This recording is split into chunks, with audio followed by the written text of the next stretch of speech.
Christian Thalai Paul Khatla East Branch Group Intihsiak về sòng Pathumna a Thawhkhatna chu June ni ruk le ni sari zan hian câu sang kho la le loi ko veng futsal ground ate nei alo ni le don ta June ni ruk zana câu sang ho la kan Intihsiak na items tu te chu heng te hi ani don ani Ketripit Hiltum Exonen Soisiak Bible puzzle Silent sermon on the spot lane Intihsiak tin heng ba ka hian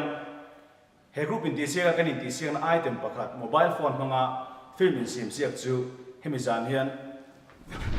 a result pon ani don bo ani chu mai le ne nem June na sari zan hian loi pu veng futsal ground na heng outdoor games chi sang mang hian Intihsiak na kan la nei chun zom don cheu junia futsal te penalty shootout te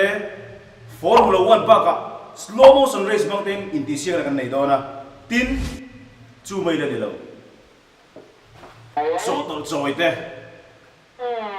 a che si lo ka te tin chu baka in no ban line shot thin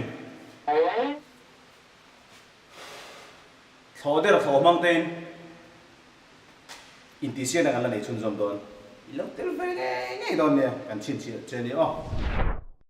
Khatla East Branch Group Intihsiak về sòng Pathumna Thawhkhatna si bai vek ule